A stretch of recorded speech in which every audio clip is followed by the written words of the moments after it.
Confirmed yung ginawa ni Alden kagabi mga kasembreros. Confirmed din kung sino itong kasama ni Kath, no? Sa litrato or sa video mga kasembreros. Tapos si Kath at si James Reid ay trabaho lang ito, no? Kasi natatawa ako na yung iba talagang kinikilig mga kasembreros.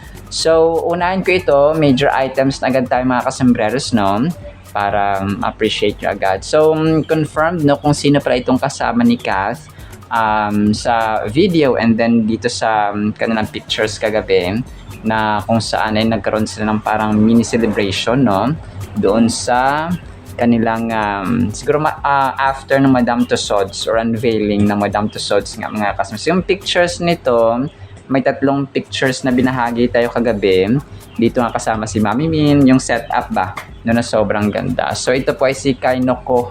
No, si Kainoko ay isang florist pala siya mga kasembreros, no. So ano siya, designer or taga-setup ng mga events, no, ganun siya.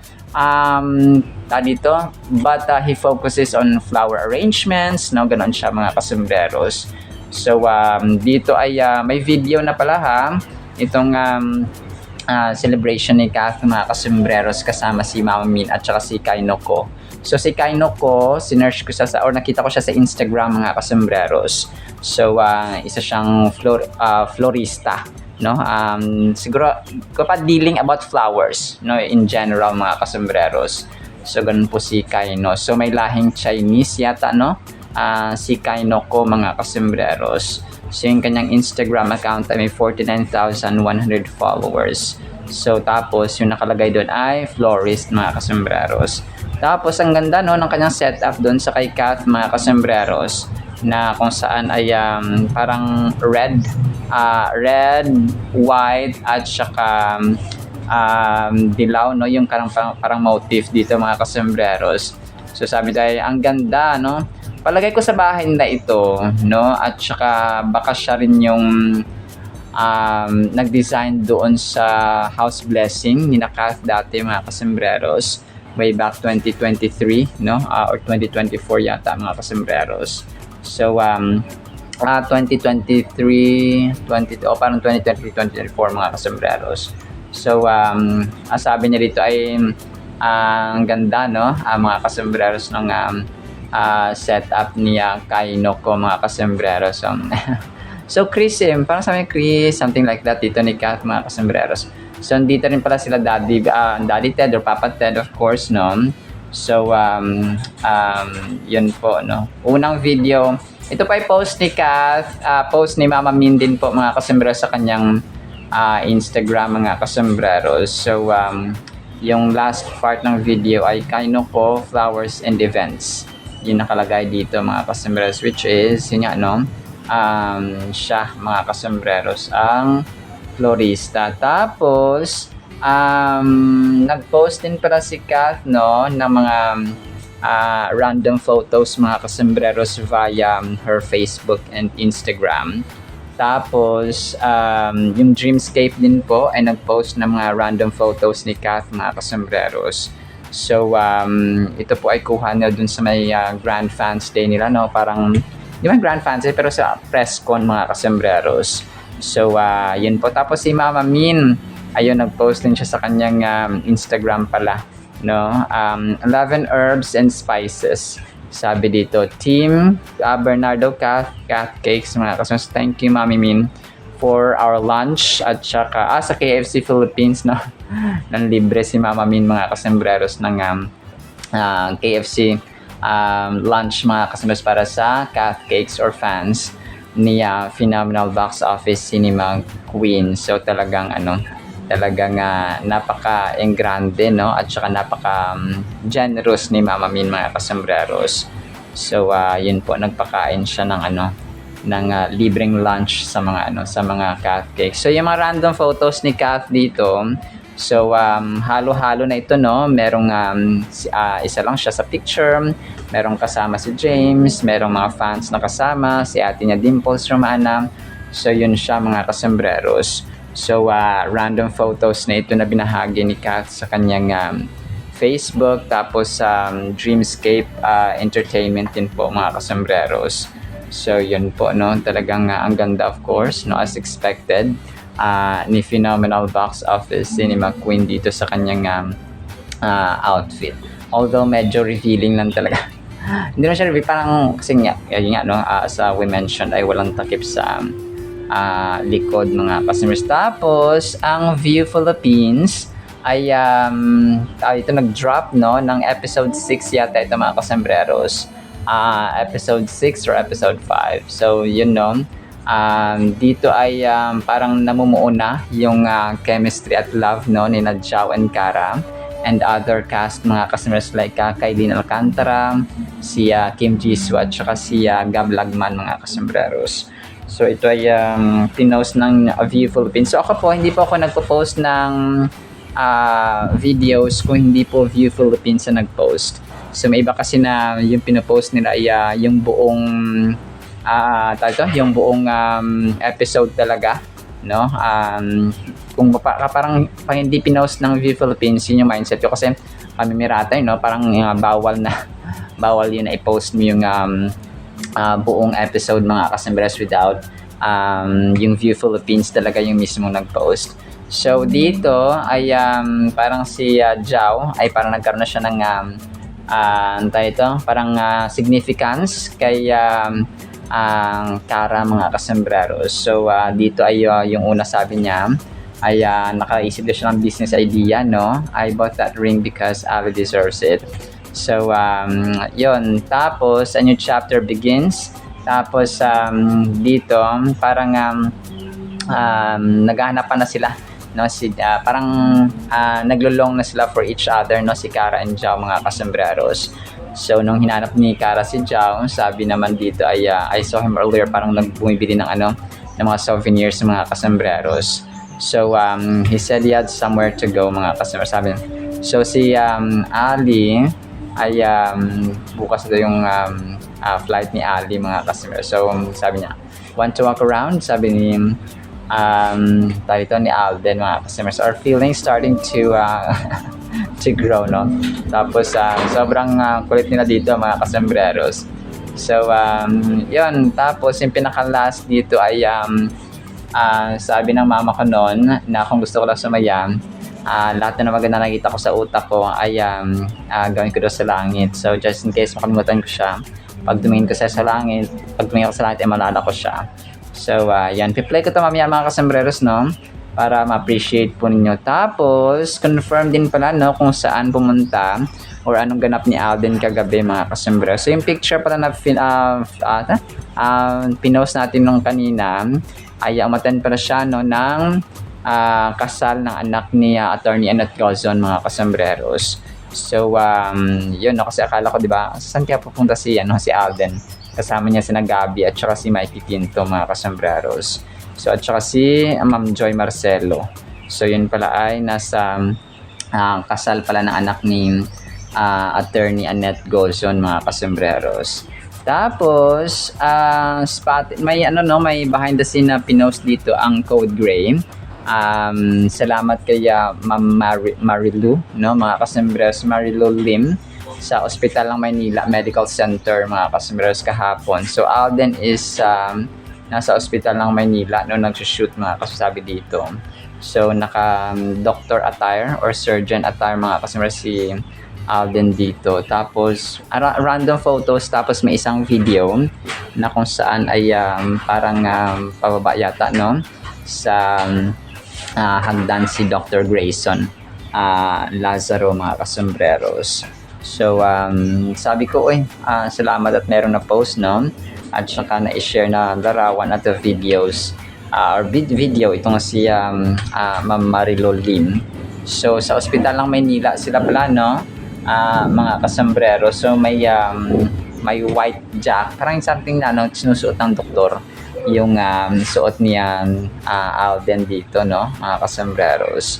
So minsan kasi wala siyang yung white na parang ganito na sa doktor, minsan naman meron mga kasambreros. Tapos yun, spotted din pala si Alden, parang pumunta siya dito sa, hindi ko alam kung kaibigan niya to, parang isa siyang refreshment area or refreshment bar, something like that mga kasambreros. Parang refreshment area lang ito, no, or refreshment place mga kasambreros. So, dito ay naka-cap, no, nakasombrero si... Sabi dito sobrang bait na ni Alden, no, yung impression ng tao or ng may-ari yata ng pinuntahan ni Alden dito, mga kasombreros.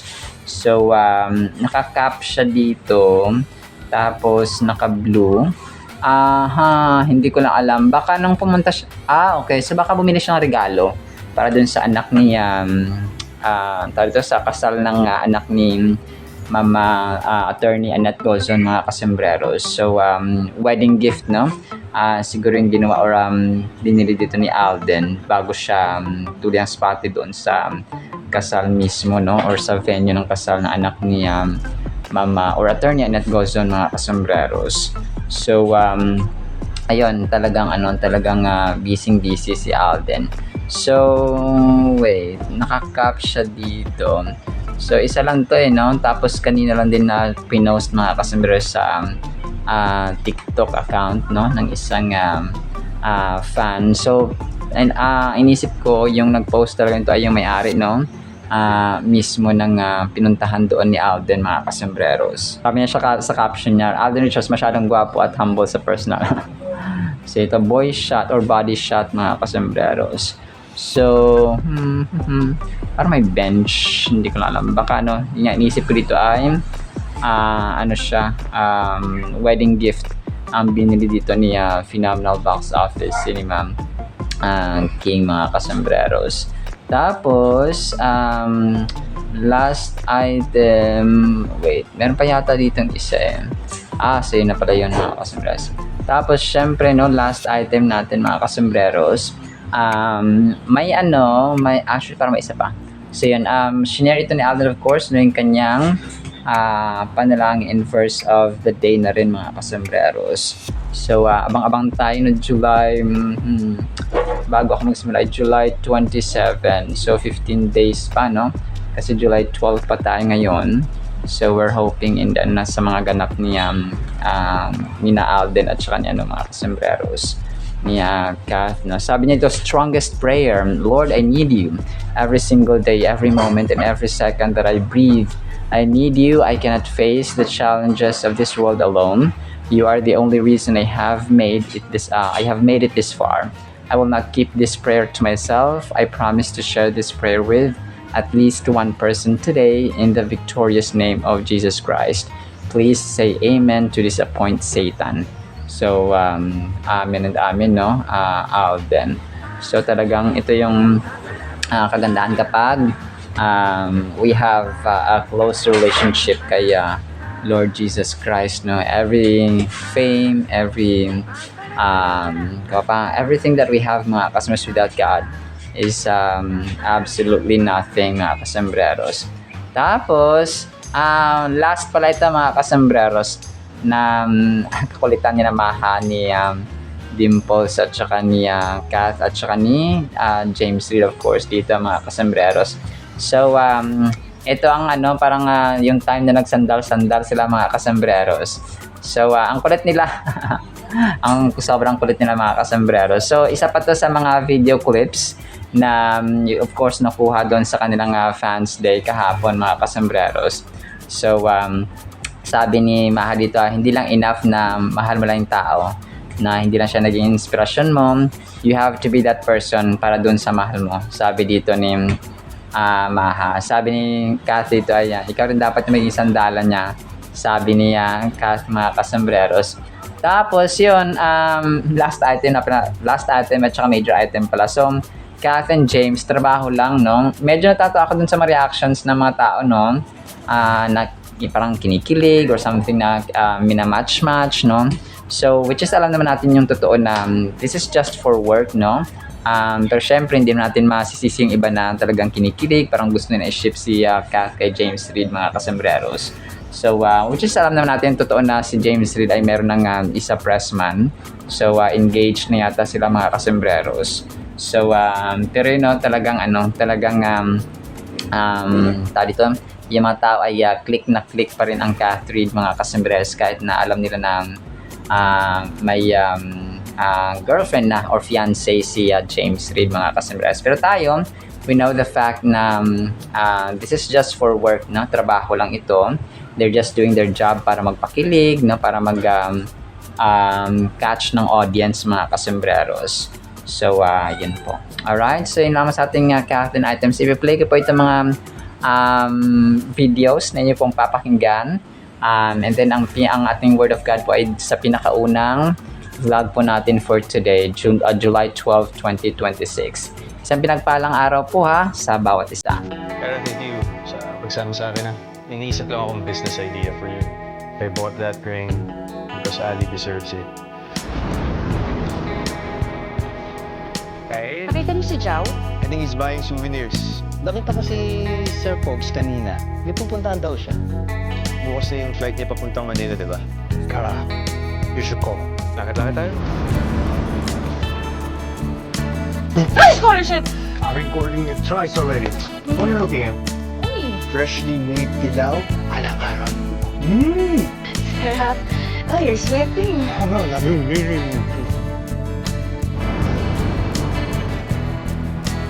Tinuro sa akin ng mama ko na kung gusto ko daw sumaya, lahat daw ng mga magagandang nakikita ko sa utak ko, drawing ko daw sa langit.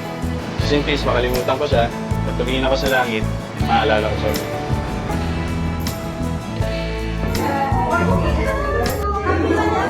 Hi! Sabi na si Kinoy. Hi, Kid! Ang ganda naman. Ang ganda!